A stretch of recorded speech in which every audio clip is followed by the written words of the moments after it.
को राम राम नमस्कार। उम्मीद करता हूँ आप सभी बहुत ही बढ़िया होंगे। आप सभी के लिए असम राइफल्स में एक और न्यू वैकेंसी यहाँ पे आ चुकी है, जिसके लिए पूरे भारत से कोई भी male and female candidate apply कर सकता है। और क्वालिफिकेशन भी आप सभी को बता दें कि 10th पास और 12th पास कैंडिडेट के लिए वैकेंसी रहने वाली है, यानी कि ये वैकेंसी आपकी टेक्निकल एंड ट्रेड्समैन की वैकेंसी निकाली जा रही है। तो जो कैंडिडेट असम राइफल्स की ट्रेड्समैन भर्ती के लिए अप्लाई करना चाहते हैं, वीडियो को लास्ट तक जरूर देख लीजिएगा, आप सभी को पूरी इंफॉर्मेशन मिलने वाली है।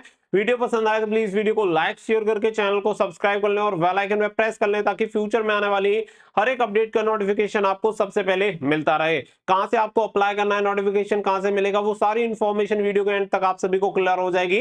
तो वीडियो को लास्ट तक ध्यान से जरूर देखें। आगे बढ़ते हैं, टॉपिक वाइज आपको हर एक चीज यहाँ पे मैं एकदम से क्लियर कर देता हूं, ताकि आपको भर्ती के बारे में पूरी जानकारी मिल पाए। तो सबसे पहले बात तो यहाँ पे मैं आप सभी को क्लियर कर दूं कि यहाँ पे जो आपकी वैकेंसीज रहने वाली हैं, वो वैकेंसीज आपको 12th pass, 10th pass and graduate pass candidate के लिए मिल जाती है। साथ ही में कुछ वैकेंसी आपको आईटीआई पास कैंडिडेट के लिए भी मिल जाती है। तो जैसी आपकी क्वालिफिकेशन है, उसके अकॉर्डिंग आप इस वैकेंसी के लिए अप्लाई कर सकते हैं। तो यहाँ पे मैक्सिमम जो वैकेंसीज है वो 10th पास और 12th पास के लिए आपको काफी सारी वैकेंसीज देखने के लिए मिल जाएंगी, जिनके लिए आप अप्लाई कर पाएंगे। जैसे कि वॉशरमैन हो गया, फीमेल सफाई वाला, बार्बर, कोक, फीमेल सफाई वाला, और साथ ही में यहाँ पे आपकी प्लम्बर हो गया। इस तरीके से आपको काफी वैकेंसीज यहाँ पे देखने के लिए मिल जाती है। सर्वेयर की वैकेंसी आपको देखने के लिए मिल जाएगी, लेबोरेटरी असिस्टेंट की वैकेंसी मिल जाती है, नर्सिंग असिस्टेंट की वैकेंसी मिल जाती है। तो काफी सारी वैकेंसीज आपको 10th के साथ मिल जाएंगी। साथ ही में अगर आप चाहें तो 12th पास के लिए क्लर्क वाली वैकेंसी के लिए भी अप्लाई कर सकते हैं। अगर हम यहाँ पे बात करें कि इसके लिए क्वालिफिकेशन क्या चाहिए, तो सिंपल, अपने जो मेजर स्टूडेंट हैं वो 10th और 12th वाले होते हैं। तो यहाँ पे 10th पास और 12th पास वाली वैकेंसीज निकाली गई हैं। तो 10th एंड 12th वाले दोनों कैंडिडेट अप्लाई कर सकते हैं। अगर आपके पास 10वीं पास है तो भी कोई दिक्कत नहीं, और 12th कर रखी है तो बहुत ही बढ़िया है, क्योंकि आपके पास और ज्यादा ऑप्शंस यहाँ पे अप्लाई करने के लिए होंगे। अगर हम यहाँ पे बात करें कि देखिए एज क्राइटेरिया क्या है, तो एज क्राइटेरिया यहाँ पे कुछ पोस्ट के लिए 18 से 23 रहेगा, और कुछ पोस्ट के लिए आपका 18 से 25 साल रहेगा। यानी कि आप ये मानिए कि अगर आप 10वीं पास हैं और आपकी उम्र 18 से 25 साल के बीच में है, जनरल और ईडब्ल्यूएस कैंडिडेट में, तो आप इसके लिए अप्लाई कर सकते हैं। अगर आप ओबीसी कैंडिडेट हैं तो आपको 3 साल एक्स्ट्रा और मिल जाते हैं, और अगर आप एससी या एसटी कैंडिडेट हैं तो 5 साल अधिकतम आप इसके लिए छूट ले सकते हैं, यानी 30 साल तक आप इसके लिए आवेदन कर सकते हैं। अगर हम बात करें कि उम्र की गणना किस डेट से की जाएगी, तो 1 अगस्त 2024 से आपकी उम्र की गणना की जाएगी। तो इस दिन आपकी न्यूनतम जो एज होनी चाहिए वो 18 साल होनी चाहिए, और अधिकतम जो होनी चाहिए जनरल ईडब्ल्यूएस कैटेगरी में 25 साल होनी चाहिए। तो आप इसके लिए अप्लाई कर सकते हैं। बाकी का पोस्ट के अकॉर्डिंग अपनी क्वालिफिकेशन क्राइटेरिया ने इस क्राइटेरिया देख के आप सभी को इसके लिए अप्लाई करना है। तो क्योंकि यहाँ पे सभी पोस्ट के लिए अलग अलग क्राइटेरिया आप सभी का होता है। आप सभी को पता है कि जो असम राइफल्स में वैकेंसी निकाली जाती है, एक तरह से रैली की तरह ये प्रोसेस होता है। पूरा प्रोसेस आपका असम में एक ही सेंटर पे कंप्लीट यहाँ पे होता है, असम के जो सेंटर्स होते हैं। में अगर मैं बात करूं कि ये जो आपकी वैकेंसी होती है वो एक रैली की तरह कंप्लीट होती है, और इसका जो सेंटर होता है वो ऑल ओवर इंडिया में इसके सेंटर्स नहीं बनते। इसके सेंटर केवल आपको असम में देखने के लिए मिलेंगे। तो आपके जब एडमिट कार्ड आते हैं तो आपका सेंटर असम में ही रहता है, और असम में ही जाके आपको जो आपका फिजिकल, मेडिकल, रिटन एग्जामिनेशन जो होता है सभी वहीं पे आपके कंप्लीट होते हैं। अगर आगे बढ़े तो आगे यहाँ पे 3 स्टेज में आपकी भर्ती कंप्लीट होती है, जिसमें से पहला स्टेज आप सभी का होता है फिजिकल, जिसमें आपका पीईटी पीएसटी कंप्लीट करवाया जाता है, डॉक्यूमेंटेशन एंड ट्रेड टेस्ट होता है। इसके अलावा यहाँ पे रिटन एग्जामिनेशन होता है, और नंबर 3 में आपका मेडिकल एग्जामिनेशन कंडक्ट होता है। तो ये 3 स्टेज में आपकी जो पूरी भर्ती होती है वो कंप्लीट होती है। जिसमें अगर हम पीएसटी की बात करें तो देखो यहाँ पे आप पीएसटी देख सकते हैं, जिसमें आपकी लंबाई, चेस्ट वगैरह क्लियर हो जाएगी। तो यहाँ पे जो आपकी ट्रेड्समैन वाली वैकेंसी होंगी उसके लिए मैं स्पेशली आप सभी को बता रहा हूँ कि ट्रेड्समैन के लिए जो मेल कैंडिडेट अप्लाई करना चाहते हैं, तो 170 सेंटीमीटर आपकी लंबाई होनी चाहिए जनरल और ईडब्ल्यूएस, ओबीसी, एससी कैंडिडेट के लिए। अगर आप यहाँ पे अगर आप फीमेल कैंडिडेट हैं तो फीमेल कैंडिडेट की लंबाई 157 सेंटीमीटर यहाँ पे होनी चाहिए। अगर आप एसटी कैंडिडेट हैं, मेल कैंडिडेट, तो 162.5 सेंटीमीटर आपकी लंबाई होनी चाहिए। और अगर आप फीमेल एसटी कैंडिडेट हैं तो 150 सेंटीमीटर के साथ आप इसके लिए अप्लाई कर सकते हैं। 152 सेंटीमीटर के साथ आप इसके लिए अप्लाई कर सकते हैं। तो ये क्राइटेरिया यहाँ पे आप सभी का होता है।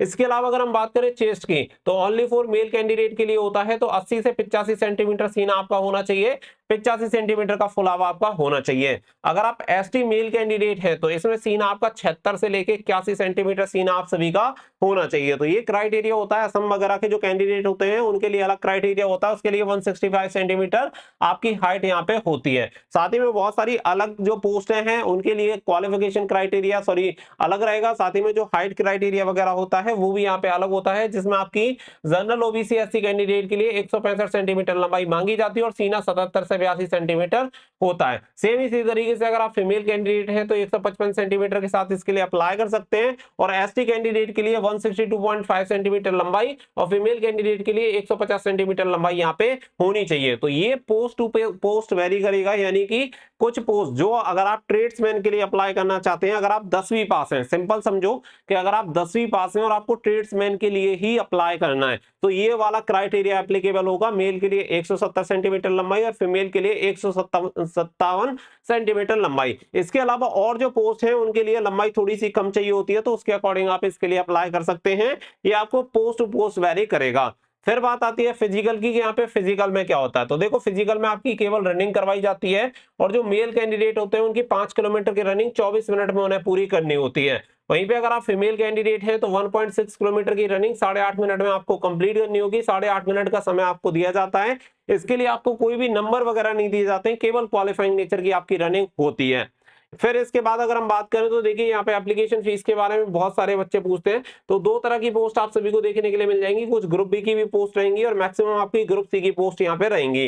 जो एप्लीकेशन फीस जाती है वो केवल जनरल, ईडब्ल्यूएस और ओबीसी कैंडिडेट को फीस पे करनी होती है। अगर आप एससी, एसटी या फिर फीमेल कैंडिडेट या फिर एक्स सर्विसमैन कैंडिडेट है तो आपको कोई भी फीस पे करने की जरूरत नहीं है। तो ग्रुप सी के लिए जो आपकी एप्लीकेशन फीस रहेगी वो आपकी 100 रुपीज एप्लीकेशन फीस होती है, जिसे आप ऑनलाइन फीस पे कर सकते हैं एटीएम कार्ड के द्वारा, यूपीआई के द्वारा, या जिस तरीके से नेट बैंकिंग के द्वारा आप अप्लाई करना चाहते हैं उसके अकॉर्डिंग आप किसी से भी एप्लीकेशन फीस को पे कर सकते हैं। पोस्ट मैंने ऑलरेडी आप सभी को ये क्लियर कर दिया, क्वालिफिकेशन आपको क्लियर होगी, साथ ही में एज क्राइटेरिया आपको क्लियर हो गया, फिजिकल में आपकी हाइट कितनी चाहिए, दौड़ कितनी होती है, वो सारी चीजें मैंने आप सभी को यहाँ पे क्लियर कर दी हैं।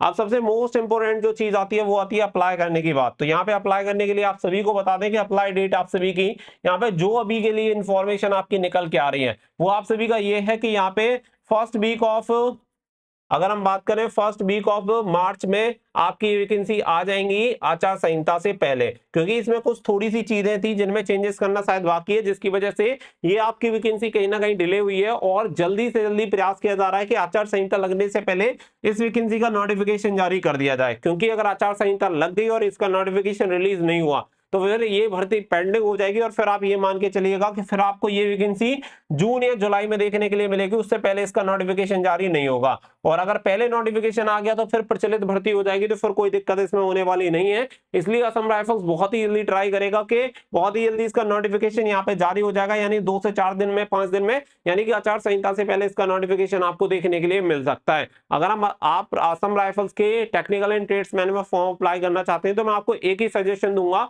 कि आप अपनी तैयारी शुरू कर दीजिए, नोटिफिकेशन आपको कभी भी देखने के लिए मिल जाएगा। और बहुत बढ़िया वैकेंसी आप सभी के लिए इस बार रहने वाली है, और उम्मीद है कि इस बार को सिलेक्शन प्रोसेस में थोड़े बहुत चेंजेस भी हो सकते हैं। जैसी अपडेट आ रही है उसके अकॉर्डिंग मैं आपको बता रहा हूं। तो ये लेटेस्ट अपडेट जो निकल के आ रही थी वो मैंने आप सभी के साथ शेयर कर दी है, क्योंकि असम राइफल्स वाले जो बच्चे हैं, यानी असम राइफल्स जो ज्वाइन करना चाहते हैं, उनकी ड्रीम जॉब होती है, वो चाहते हैं कि इसके बारे में हर एक अपडेट मिलती रहे। तो आप हमसे कनेक्टेड रहिएगा।